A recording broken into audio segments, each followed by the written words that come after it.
et messieurs, accueillir Marc-André Leclerc.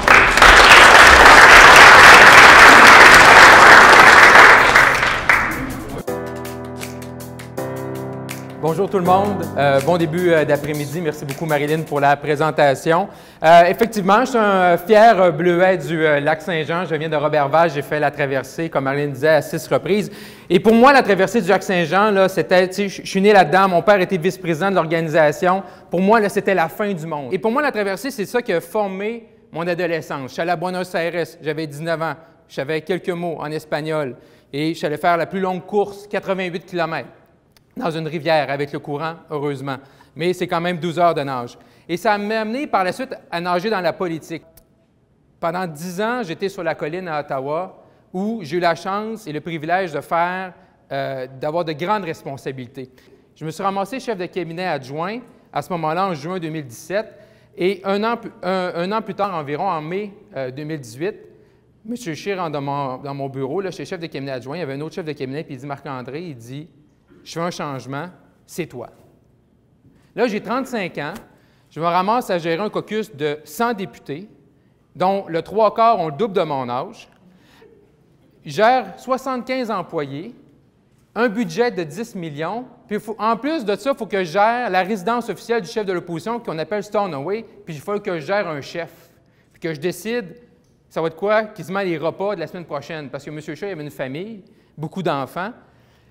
Là, tu sais, au début, tu fais ton baveux, là, tu te dis « OK, oui, je vais le faire ». Mais là, le soir, je suis tout seul dans mon bureau, il est rendu 8 heures, l'annonce est faite. Puis là, je me dis « Oh my God, qu'est-ce que je fais? » Là, j'ai le pouvoir, là. Ça faisait des années que j'étais à Ottawa, c'est des années que je rêvais un poste comme celui-là, parce que, tu sais, en politique, tout le monde veut le même poste, hein? Tu sais, tu veux être au top de la pyramide, là. Tu sais, après le chef, il y a le chef de cabinet. Puis souvent, les élus sont fâchés parce que des non-élus, comme moi, qui est un employé politique, bien, tu as beaucoup plus de pouvoir. Et des fois, des mêmes élus qui siègent pendant 10 ans puis ne sont même pas capables, malheureusement, avec le système démocratique qu'on a, de passer un projet de loi après 10-15 ans à siéger soit à l'Assemblée nationale ou à la Chambre des communes.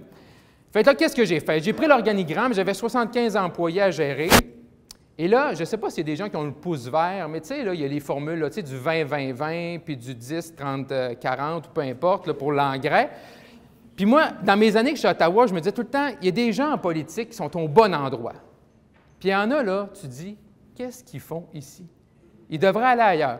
Fait que là, je me suis assis, j'ai regardé le personnel que j'avais. Tu sais, j'avais 75 employés, puis je les ai mis dans des catégories. Puis là, un peu comme l'engrais du 20-20-20 ou du 10-30-20, je suis arrivé avec une règle qui est 40-30-30. J'avais 40 de mon personnel qu'eux, là, ils étaient au bon endroit. OK? Virginie, attachée de presse, communication, suit chef, répond aux médias. Elle est super sweet, elle répond vite. Parfaite, elle est à la bonne place. Là, après ça, j'ai Martin. Lui, il travaille au niveau des politiques, des affaires parlementaires, des projets de loi, aider les députés, aller en commission. Mais il n'est pas bon. Qu'est-ce que je fais avec lui? Mais Martin, c'est un bon organisateur. Les tournées, le chef, appeler, réserver une salle, monter une scène, régler les problèmes avec les projecteurs. Mais Martin, là, lui, là, il a fait de sciences politiques à l'Université de Montréal. Là, il faut que j'arrive avec une méchante nouvelle. Là. Toi, Martin, là, tu es dans cette case-là, puis je t'en vais dans l'autre département. Puis là, ma troisième gang, bien, c'est eux qui n'ont pas le bon rôle, ils n'ont pas le bon titre, puis ils n'ont pas d'affaires en politique. Eux autres, c'est plus touché, tu sais. Fait que là, ben là, je prends mon courage à deux mains. Fait que là, tu sais, puis là, tu te dis, je ne peux pas arriver au jour 1 puis brasser tout le monde de même. Le 40 reste là, le 30, ça va dans le 40, puis l'autre 30, je kick out, là. Fait que là, j'ai pris mon courage à deux mains, là, j'ai dit, je vais prendre du temps. Faut que je solidifie, parce que là, je voyais bien que mon équipe, je la connaissais, j'étais chef de cabinet adjoint, je n'étais pas un extraterrestre qu'ils n'avaient jamais vu, je les connaissais, ils me connaissaient. Fait que là, je me suis dit, il faut que je renforcisse, parce que avant de faire ces changements-là, je me suis rendu compte que mon équipe, c'est pas tout le monde qui avançait en même temps, là. Tu sais, il y en a qui étaient là, des Formule 1, puis il y en a qui étaient, tu sais, les boîtes à savon, là, tu sais, les enfants là, que tu kicks, là, puis ils descendent la côte. Fait que là, puis là, je sentais qu'ils n'étaient pas, tu sais, même s'ils aiment la politique, même s'il y avait le le parti politique, là, parce qu'un parti politique, c'est ça, c'est des gens qui te ressemblent, là, tu sais. Fait qu'ils pensent un peu, le problème, c'est qu'ils pensent toujours un peu comme toi, mais je savais qu'il y avait la cause de notre formation sur le cœur, tu sais. Mais là, je voyais qu'ensemble, ça ne fonctionnait pas. Il fallait que je retrouve une façon de créer ce sentiment d'appartenance-là. Et là, le soir, là, ça fait quelques jours que je suis nommé, puis là, je vois là, qu'il y avait un G20 à quelque part, puis là, je me dis, je lis ma formule. Fait que j'ai créé 2 groupes, le G7 et le G20. OK? Pas de Russie, là, j'ai vite, on oublie ça. G7, G20.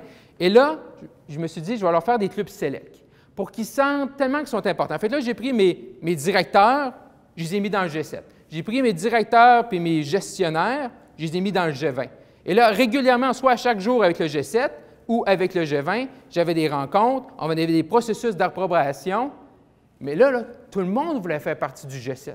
Tout le monde voulait faire partie du G20. Et là, ce que j'ai vu rapidement, c'est que là, ça a boosté des gens. Là. Puis des gens qui étaient dans mon 30 que j'étais sur le bord de mettre dehors, bien, quand ils ont vu ça, puis ils ont vu le rayonnement, puis ils voulaient faire partie de ce groupe-là, bien, finalement, ils se sont déplacés dans le 30 qui peut-être était fait pour la politique, mais pas au bon endroit. Et ainsi de suite. Fait que ça l'a vraiment renforcé. Et je pense que ça s'applique un peu dans toutes les organisations, dans vos organisations, justement, de créer ce sentiment d'appartenance-là. Et ce que je me suis rendu compte également, c'est que dans mon 40-30-30, il y a des perceptions qui étaient mauvaises. Parce que je suis allé m'asseoir avec les gens. Parce que peu importe le rôle que vous avez dans votre organisation, comme leader, des fois, là, de prendre la personne là, qui est le nouveau venu, là, la personne que sur vos 75 employés, il est 74e, là. Juste de prendre une chaise, de rentrer dans son bureau un lundi matin, d'aller s'asseoir. Qu'est-ce que tu as fait en fin de semaine? Sur quoi tu travailles présentement? C'est peut-être super anodin, là. Peut-être c'est le dernier de vos problèmes, là. Quand moi, j'avais un député qui gagnait à ma porte, qui était sur le bord de démissionner sur son projet de loi, on ne l'adoptait pas. Mais il fallait que je prenne le temps pareil d'aller voir la personne. Parce que pour moi, c'était essentiel comme équipe qu'on avance tous en même temps. Parce que s'il y a une personne que vous gardez à l'extérieur de ça, ça ne fonctionnera pas. Merci tout le monde.